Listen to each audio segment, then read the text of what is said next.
Bonjour à tous et à tous pour une nouvelle vidéo. Bonjour. Merci. Mon Brissou qui est encore là pour une autre vidéo, ça fait plaisir.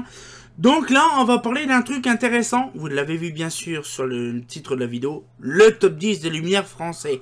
Alors bien sûr, c'est tiré de Fosagora, bien sûr, parce que bon, lui, il a un top 20. Mais c'est vrai qu'on n'en a pas trop l'idée de voir ce que c'est le top 10 ou le top 20. Donc moi, j'ai parlé plutôt des 10 premiers luminaires français reconnus dans l'éclairage public, bien sûr, en 2010. Parce que bon, il y a eu quand même un travail quand même échangé là-dessus. Et donc du coup, voilà, donc je vais vous parler donc des 10 premières. Donc ça fait plaisir. Donc vous allez voir, bien sûr, des photos de ma collection, bien sûr, avec des luminaires neufs. Hein, bien sûr, c'est très intéressant. À part la pilote Ipila solaire qui est bien sûr usuelle, mais de quasiment neuve.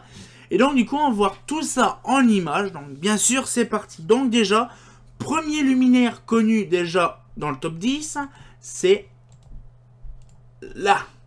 Donc, la fameuse Riviera. Donc, la fameuse Riviera, quand même, qui a apparu en 95. Donc, franchement, moi, pour ma part, ça ressemble plutôt à un aspirateur. Hein, vous êtes d'accord? Ça fait penser à un aspirateur. Un aspirateur sans sac. Voilà, un aspirateur sans sac. Et donc, du coup, bon, il suffit d'emmancher le tuyau là. Et hop, Et de l'autre côté, t'as le cadre. Voilà, et l'autre côté, on a le cadre, les petites roulettes devant. Donc, ça fait plaisir.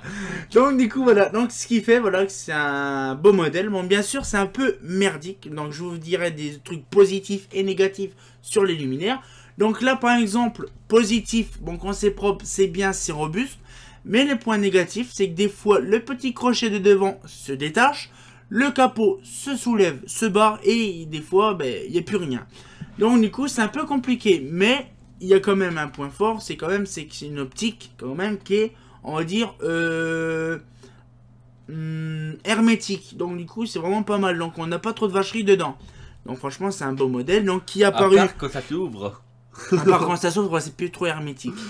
Donc, c'est apparu en 95 et ça a été à peu près écoulé à 145 000 exemplaires.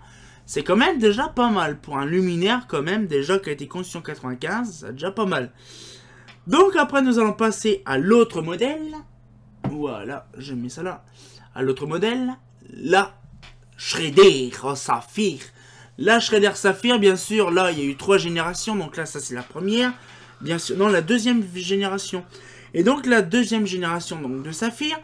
Donc là, on voit la Saphir, donc, qui a apparu en 97. Et oui, ça a déjà 20 ans, les amis, déjà. Ça a 20 ans. Et donc, elle s'est vendue à 155 000 exemplaires. Déjà, c'est pas mal. Pour un modèle qui a été beaucoup de fois refait. Parce que, franchement, pour ma part, donc, le point positif, c'est un modèle qui est robuste. Mais le point négatif, c'est qu'il y a eu trop de versions de fait de ce modèle-là. Il y a eu 3 voire 4 générations de cette luminaire-là parce qu'il y a eu trop de problèmes. Genre les premières lanternes, ils avaient le réflecteur, voire même qui existe encore, réflecteur en plastique brillanté. Donc du coup, des fois le brillanté se barre, il reste plus qu'un gros réflecteur noir tout dégueulasse qui reflète plus rien du tout. Donc du coup, c'est clair à rien. Mais sinon, vasque en verre, vraiment de bonne qualité, un peu lourde. Capot qui se faisait aussi en polypropylène, donc c'est pareil en plastique. Donc vraiment, ça devait être des lanternes à l'époque de bas de gamme. Et apparemment, il n'y a eu que un modèle de sortie à l'époque, donc la Saphir 2, qui était la Saphir.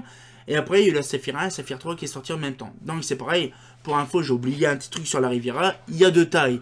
Là, il y a 3 tailles. Donc voilà. Donc là, on va passer à... donc à la 8e place. Donc à la 8e place, un truc très intéressant, la Austral. Et oui, la Austral, donc c'est pareil, là elle est toute neuve, ça fait plaisir. Donc la Austral, c'est pareil, c'est un modèle qui a apparu en 82. Oui, 82. Et donc c'est pareil, ça remplace la LCO. C'est vraiment très très bien, un beau modèle franchement qui a beaucoup sorti, qui a apparu quand même à peu près à 215 000 exemplaires quand même à partir de 2010. Donc ça fait quand même un truc de dingue quand même, ça fait beaucoup. Donc c'est des relevés qui ont été vraiment très pointus. Donc voilà, donc ça a 215 000 exemplaires. Voilà, ça a été vendu à 215 000 exemplaires. Et donc pour ma part, un bon modèle, franchement incorrodable. Le point faible, c'est qu'il y a beaucoup de pièces dessus qui se cassent, mais facilement. Genre là, les petits bidules, bon, on va dire c'est décoratif, mais ça se barre souvent. Après, il y a le support de vasque ou même le support entier du luminaire qui se détache facilement. Les crochets sont très, on va dire, très fragiles. C'est un peu dommage. Mais sinon, c'est un beau modèle qui remplace les LCO. Donc, c'est bien sûr en 4 tailles. Donc, la 53, la 73, la 83 et la 101. Donc, voilà pour la 8e place. Donc, la 7e place, nous avons un modèle très intéressant. Bon, bien sûr, la photo est pas très folichonne. C'est mes premières photos de lanterne de solaire. Une solaire qui est quasiment neuve. La solaire, donc là, c'est très intéressant. C'est un modèle de chez Mazda qui est apparu en 73. Donc là, ça date de vieux quand même. Mais elle s'est pas beaucoup vendue quand même. Elle est quand même à la 8e place. Hein, c'est déjà pas mal. La solaire, pour ma part, on va dire, elle est très intéressante parce que déjà, elle est très robuste dans le temps. Les premières datent de 73 et il y a même des lanternes qui sont de 73 qui sont encore de très bonne qualité. Sauf qu'il y a des générations de solaire où que le capot il est pas terrible. Hein, il se barre souvent et bon voilà quoi. Faut dire qu'à l'époque, le polypropylène, il était pas très terrible. Hein. Donc, du coup, ce qu'il fait, c'est que, ben voilà, donc, un modèle qui est très bien, mais bien pour l'époque, quoi. Toujours pareil, donc, la gamme solaire, il y en a plusieurs, il y en a beaucoup. Donc, il y a la solaire, respectivement, solaire 125, 250, 251 et 400. Après, c'est que des variantes, hein, 490, 421, tout ça. Il y a plusieurs variantes, hein. Donc c'est pareil, couleur sable, typiquement Mazda. Donc vous allez voir, il y a beaucoup de lanternes Mazda qui sont couleur grise, donc de couleur beige. Donc on va voir bien sûr la suite. Donc là on va voir la suite, donc le numéro 6 de la série. La Marbella, Philips Marbella bien sûr. Un beau modèle que j'apprécie beaucoup. Par contre, c'est un modèle en fibre de verre. Oui, en fibre de verre. Donc ce qui fait c'est que c'est un peu dégueulasse à l'entretien. Parce que c'est un peu comme les VM, c'est dégueulasse, quand c'est un peu vieux, c'est un peu pourri de lichen et tout ça. Quand c'est neuf, c'est propre, c'est joli, c'est brillant. Mais avec l'âge, ça salit un peu trop vite. Hein. Bien sûr, avec la vasque des fois qui est en polycarbonate, qui vieillit comme pas possible, qui jaunit facilement, donc c'est un peu merdique pour certaines. Il y en a certaines qui sont en métacrylate, bon ça va. Oui, en métacrylate, mais le polycarbonate, il jaunit trop vite. Mais ça va quoi, donc c'est un beau modèle que j'apprécie beaucoup. Donc c'est pareil, je voulais oublier, c'est que la solaire a été à 220 000 exemplaires. Par contre, la Marbella a 240 000 exemplaires. C'est déjà pas mal. Vraiment de bonne qualité. Franchement, déjà on arrive quand même au top 6. Donc voilà, donc là on est déjà à la 6e position. On a déjà un beau modèle qui a déjà paru quand même déjà en 240 000 exemplaires. Mais il y a quand même plus que ça déjà, c'est déjà pas mal. L'Estoril, la Mazda Estoril que tout le monde connaît qui est apparue en 93, avec la 98 pour la 2e taille, bien sûr. Et bien justement en 92, donc l'Estoril apparaît. Et donc ça s'est vendu à 250 000 exemplaires. Alors pour info, cette lanterne là, elle est pas mal. Elle est bien parce que c'est une belle qualité. Sauf deux trucs. La vasque, on ne peut pas la défaire. Pour défaire la lampe, il faut basculer tout le système et enfoncer son bras directement dans le luminaire. Et là, des fois, dans l'intérieur du luminaire, on peut avoir des nids de guêpes, des abeilles, des araignées, des vacheries, tout le bordel qui est niché dedans. Donc, c'est pas très jojo de démonter la lampe quand il y a des vacheries dedans. On se croit dans la forêt amazonienne. Donc voilà, bon, c'est tout. Hein, on peut des pas faire guêpes là-dedans et bah. Oui, des guêpes, oui, c'est arrivé. Une fois, on avait ouvert, il y avait un nid de guêpes dedans. Je te garantis qu'on a refermé le luminaire, on s'est barré direct. Hein. Tu m'étonnes avec les piqûres de cette sale bête. Ah oui, c'est impressionnant. Donc, ce qui fait, voilà, donc un truc très intéressant, un beau luminaire. Franchement, j'apprécie beaucoup. C'est le luminaire de mon enfance. Hein, voilà, il y en a eu beaucoup installés dans les parlers dans les années 2000. Mais ça m'a plu, ce luminaire-là. Et c'est quand même qu'en 5e position. C'est ça qui est bien. Donc, toujours de taille actuellement. La Mazda EPA. Là, un luminaire très intéressant quand même qui est apparu, on va dire, milieu 60 par Progélux. Parce que Mazda, c'est beige, sable, alors que là, c'est gris. C'est sous l'époque de Progélux. Donc, du coup, la EPA a apparu en 67 par Mazda. Donc, c'est pareil, quand même, qui est d'une assez très ancienne lanterne. Et qui s'est vendu quand même à 275 000 exemplaires. C'est quand même pas mal pour un luminaire quand même qui s'est vendu pour une simple gamelle.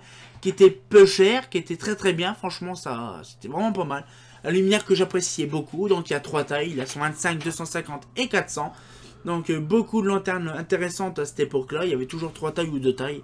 C'était pas mal. Donc franchement, pour ma part, il y avait peinte ou non peinte. Bon, la peinture se barrait vite fait, mais bon, c'est sûr, dans les années 60, c'était pas terrible. Mais le réflecteur sur certaines anciennes, c'est ça le pire, c'est que les anciennes, le réflecteur était plus brillant que les nouvelles, se barrait vite fait et se piquait rapidement. Donc c'était un peu problématique par rapport à ça. Mais bon, quand même en 4e position. Et là, on arrive aux 3 premières possibilités. Déjà, l'AVM. Et oui, l'AVM, l'AVM. Donc l'AVM, donc pareil, un luminaire de qualité de chez Holophane apparu en 71 avec quand même 375 000 exemplaires vendus. C'est déjà un beau luminaire, donc bien sûr 3 tailles, 6 versions, VM1, VM1S, VM2, VM2S et VM3, VM3S. Beaucoup de luminaires intéressants avec le réflecteur, bien sûr, prismatique de l'époque. Et on a quand même un truc, c'est que à l'époque, Holophane faisait des bonnes choses quand même à l'époque. Donc capot, bien sûr, polyester, donc chevelu, hein, bien sûr. Et on appelait pourquoi la VM, donc c'était l'époque des vaches maigres en 71 suite à une crise pétrolière. Donc elle s'appelait la VM. Au parlant de VM, la VM3, c'était pas ta première? Non, Ah, c'était la non. VM2. La VM2, ah voilà. désolé. La VM2. Là, Et donc, VM, bon. oui, la VM, ouais, c'est mon tout premier luminaire. Bon, ça, c'est une nouvelle qui date des années 90. Mais mon tout premier luminaire, c'est une VM2 qui date de début 70. Et ça fait plaisir. Le réflecteur est rouge. Alors, bien sûr, il y a des tas de versions, tas de possibilités qu'on peut trouver version les générations. On a 3 générations de réflecteurs. On a un rouge pour les débuts 70. Marron, beige, un marron un peu, on va dire beige, pour justement les années 80, donc fin 70, début 80, et pour les années 90 à l'époque de Thorn, en blanc. Après, on a le support, donc le bloc appareillage gris martelé dans les années 70 et gris clair dans les années fin 70, début 80 pour marquer Eurofan. On a également le fameux cache arrière pour les VM1, donc le cache arrière qui avait à l'époque avec la brique de fixation qui a disparu en 80. Donc c'est pareil, donc on peut remarquer un message. Et donc du coup voilà, ce qui fait c'est qu'il y a beaucoup de versions vraiment précises de cette lumière là qui est quand même en 3e position avec 375 000 exemplaires. Franchement ça fait plaisir pour les lumières qui datent de 71. La 2e position, la Mazda Comet LV. Bon, la Comet en tout, hein. Donc bien sûr, là, la comète LV, donc la comète LV, bon, ça c'est la photo de comète LV, mais c'est la photo de comète, quand même apparue en 82, bon, pour la dernière en 86, 87 à peu près, je crois, la comète P, et donc du coup, c'est un beau modèle, franchement, j'apprécie beaucoup, pas trop de néfaste à dire dessus, simplement, bon, elle est en taupe, latéral, réflecteur routier ou vraiment voie large. Des fois, le vasque, elle est en polyester, pas en polyester, en métacrylate ou en polycarbonate, donc ça dépend. Des fois, c'est jauni, des fois pas. Mais sinon, toujours pareil, un beau luminaire qui apprécie. Donc pareil, qui date de 82 et qui a été vendu à 390 000 exemplaires. C'est quand même pas mal pour un luminaire qui date de 82. C'est déjà pas mal. Qui a déjà une petite trentaine d'années, c'est déjà pas mal. Donc franchement, là, on se demande qu'est-ce que c'est le numéro 1, quand même, des top 10 de l'éclairage public français. Eh bien, on s'en doute pas, mais c'est quand même un luminaire qui est assez récent, qui date des années 80. C'est la Thorn Pilote. Et oui, la Thorn Pilote, qui s'est vendue en 3 tailles, comme la comète, en 3 tailles. Et là, par contre, moi j'aime bien, c'est un beau modèle, sauf les premières générations étaient de très bonne qualité. Le problème, c'est que là, bien sûr, les dernières versions étaient de mauvaise qualité, mauvaise matière. Par rapport, par exemple, aux capots, les clips de capot qui se cassent facilement. Donc les capots, souvent, se soulèvent. Donc obligé de mettre un rivesan, un colson et compagnie pour tenir le capot dessus. Souvent, le luminaire pilote, à l'époque, est en métacrylate, la vasque. Mais souvent remplacé par du polycarbonate qui jaunit, comme on voit sur la photo, légèrement au bout de 2 mois. Donc le luminaire, il a à peine 2 mois d'existence et est déjà légèrement jauni. Donc vous voyez un petit peu quand même que la vasque en polycarbonate vieillit facilement. Vieillit même trop vite pour des plastiques. Donc c'est pareil, des fois le crochet plastique se casse trop souvent. Donc voilà, c'est un peu dommage, mais un beau luminaire franchement. Couleur mocha, vraiment comme j'aime bien, un petit couleur beige comme ça. Et donc du coup ce luminaire là a apparu en 85 et là ça a flambé. Elle a apparu à environ 600 000 exemplaires, c'est impressionnant. 600 000. Oui, 600 000 exemplaires, c'est vraiment pas mal. Donc vous imaginez un peu la quantité de pilotes qu'on trouve. On en trouve partout dans toutes les régions françaises. Il n'y en a pas une région où il n'y en a pas. À part Paris, où il n'y en a pas beaucoup. Mais sinon, dans tous les environs, il y en a partout. Franchement, c'est vraiment impressionnant de voir quand même la quantité de lanternes quand même variées de plusieurs marques différentes. On a vu quand même du holophane, donc on va dire du Tornolophane. On a vu de la Mazda, on a vu du Philips, un peu d'Eclatec et du Schrader. Ça fait plaisir, on a vu beaucoup de choses. Donc voilà un peu le top 10 actuellement sur Touche à sa fan. Donc franchement, ça fait plaisir de voir de luminaires. Moi, je vais agrandir, ce sera pas mal. Donc des luminaires très grands quand même, parce que franchement, bon, bien sûr, le top 20, je les ai quasiment. Bon, le top 10, j'ai tous les luminaires du top 10, donc dans ma possession, donc du coup, ça fait plaisir. Et en plus, 9, c'est ça qui est bien. Et donc, du coup, ce qui fait, c'est que bien sûr, voilà, donc j'ai voulu faire une petite vidéo par rapport à ça pour montrer un petit peu les types de modèles qu'il y a en France, le plus connu. Parce que c'est vrai qu'après, il y en a des autres, hein, il y a la Marina, la Haro, mais tout ça c'est plus du top 10, c'est dans le top 20.